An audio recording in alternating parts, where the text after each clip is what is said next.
খুব ভালো লাগলো আজকে। আমার শরীর ভালো আছে। আপনার শরীর ভালো আছে? চলছি টেনে টেনে চলতে আমি হবে। বুঝতে পারছি। কঠিন অবস্থা। আম্মা সালাম জানিয়েছেন। আমার অসংখ্য অনেক সালাম দিলাম। বাংলাদেশে অন্তর্বর্তীকালীন সরকারের প্রধান ডক্টর ইউনূস তারেক রহমানের সাথে যে মিটিং করেছেন এটা খুবই সৌহার্দ্যপূর্ণ হয়েছে এবং উভয় পক্ষ এতে সন্তুষ্ট। আবহাওয়াটা খুব ভালো, আজকের আবহাওয়াটা খুব ভালো। খুবই ভালো। এই কদিন আমরা আছি মানে অপূর্ব রোদ, আবহাওয়াটা very pleasant. খুবই pleasant. লন্ডনে এরকম একটা না এরকম পাওয়া দুপুর নাগাদ বোধহয় আরেকটু গরম হবে, টেম্পারেচার আরেকটু বাড়বে। খুবই এনজয় করলাম। সামনে পার্ক, হাঁটার জন্য সুবিধা। হাঁটতে গিয়েছিলেন? হ্যাঁ, গেলাম। জিনিস খুব ভালো, এখানে হাঁটার অনেক জায়গা, হাঁটার অনেক। একজন হচ্ছেন বাংলাদেশের এখন ইন্টারিম গভর্নমেন্টের প্রধান, আর একজন হচ্ছেন বাংলাদেশের লার্জেস্ট পলিটিক্যাল পার্টির প্রধান। তো তারা দুইজনের মধ্যে আলোচনা হয়। খুবই ইম্পর্টেন্ট একটা মিটিং বাংলাদেশের জন্য, বাংলাদেশের সামনের পলিটিক্যাল বাস্তবতার জন্য। পলিটিক্যাল যে আমরা আগামীতে দেখছেন যে ইলেকশনের একটা ডেট দেওয়া হয়েছে, মিটিংটা খুবই ইম্পর্টেন্ট। প্রবাসীরা এতে খুব আশাবাদী হয়েছেন। তারা মনে করছেন ডক্টর ইউনূস সংস্কার এবং বিচারের কাজটি যথাসময়ে সম্পন্ন করবেন এবং সকল দলের অংশগ্রহণে, ফ্যাসিস্ট বাদে সকল দলের অংশগ্রহণে এটা সুন্দর গ্রহণযোগ্য নির্বাচন উপহার দিবেন। বিএনপির ভারপ্রাপ্ত চেয়ারপারসন জনাব তারেক রহমান লন্ডনে সফররত প্রধান উপদেষ্টা প্রফেসর ডক্টর মোহাম্মদ ইউনূসের সাথে সাক্ষাৎ করেন। অত্যন্ত সৌহার্দ্যমূলক পরিবেশে তাদের বৈঠক অনুষ্ঠিত হয়। জনাব তারেক রহমান প্রধান উপদেষ্টার কাছে আগামী বছরের রমজানের আগে নির্বাচন আয়োজনের প্রস্তাব করেন। দলের চেয়ারপারসন বেগম খালেদা জিয়াও মনে করেন ওই সময় নির্বাচন অনুষ্ঠিত হলে ভালো হয়। প্রধান উপদেষ্টা বলেন যে তিনি আগামী বছর এপ্রিলের প্রথমার্ধের মধ্যে নির্বাচন অনুষ্ঠানের ঘোষণা দিয়েছেন। সকল প্রস্তুতি সম্পন্ন করা গেলে 2026 সালের রমজান শুরু হওয়ার আগের সপ্তাহেও নির্বাচন আয়োজন করা যেতে পারে। সেক্ষেত্রে সেই সময়ের মধ্যে সংস্কার ও বিচারের বিষয়ে পর্যাপ্ত অগ্রগতি অর্জন করা প্রয়োজন হবে। জনাব তারেক রহমান প্রধান উপদেষ্টার এই অবস্থানকে স্বাগত জানান এবং দলের পক্ষ থেকে তাকে ধন্যবাদ জ্ঞাপন করেন। প্রধান উপদেষ্টাও জনাব তারেক রহমানকে ফলপ্রসূ আলোচনার জন্য ধন্যবাদ জানান। এই বিষয়ে এখন কথা বলবেন লন্ডন বাংলা প্রেস ক্লাবের প্রতিষ্ঠাতা সভাপতি নতুন দিন সম্পাদক মহিব চৌধুরী।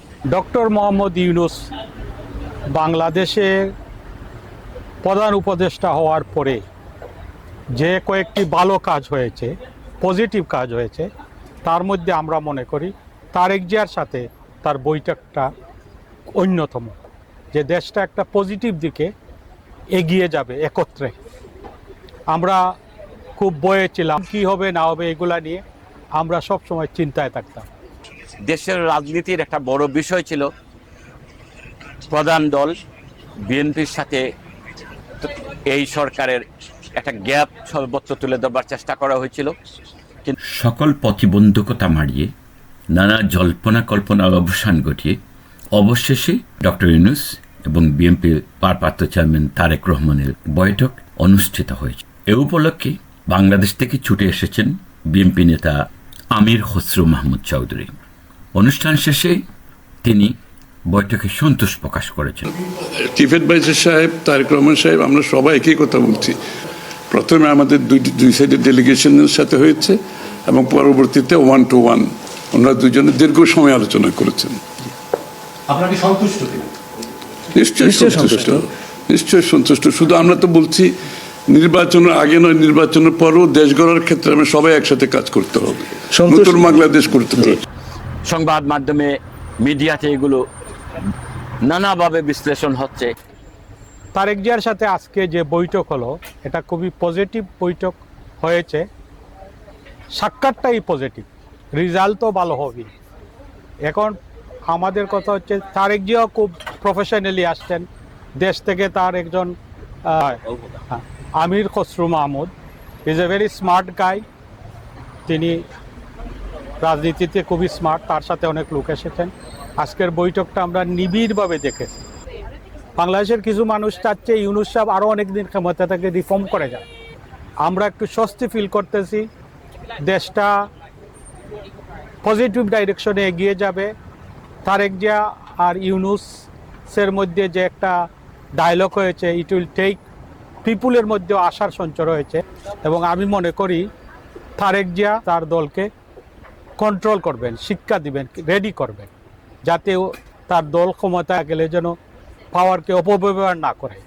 অপব্যবহারের কারণে অনেক শক্তিশালী দলই ঝামেলায় পড়ে গেছে। বিভিন্ন অনুষ্ঠানে ডক্টর ইউনূস বলেছেন যে ইতিহাসে, বাংলাদেশের ইতিহাসে এটা হবে এক ব্যতিক্রমী, মনে রাখবার মতো স্বচ্ছ, পরিচ্ছন্ন, নিরপেক্ষ নির্বাচন। We will have the most beautiful election we ever had in our history. And the time is right. People are ready. When you have an election after many, many years, after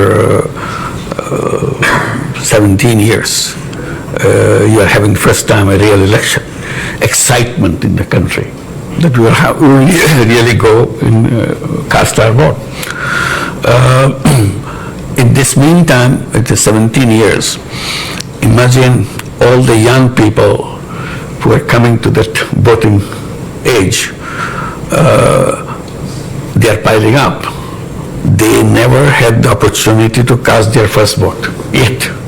So excitement of these young people that I will decide who do I vote for. These boys, girls who waited and waited and waited. Their voice never counted like many other, the rest of the nation. So that excitement we want to use and create what we call a new Bangladesh. It's not just voting for routine, voting for electing a new government. It's voting to create a new Bangladesh. What is this all about? That's the promise we made as we were given the responsibility to make sure that the ideals of the dreams of all the young people who gave their blood just the other day before we took the responsibility, we honored their wishes, we honored their dream. We want to say goodbye to the old Bangladesh and create a new Bangladesh. So we defined the new Bangladesh by three things. One is reform. We don't want to go back to the institutions who created this.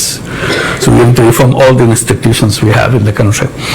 So we created commissions for each institutions to study and give us recommendations, what the fundamental changes in all those things. So we have a series of those commissions. They have submitted their reports, lots of recommendations, very, very drastic changes in the institutions that we have, elections, parliaments, constitutions, civil service, everything. So those recommendations.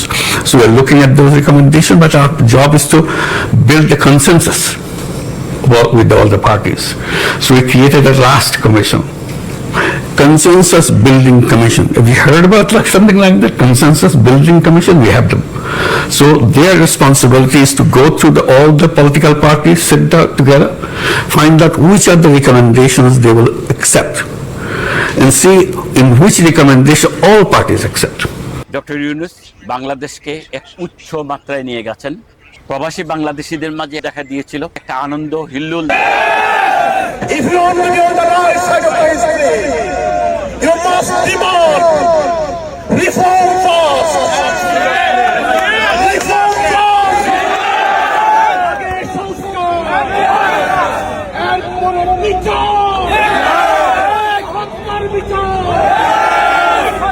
for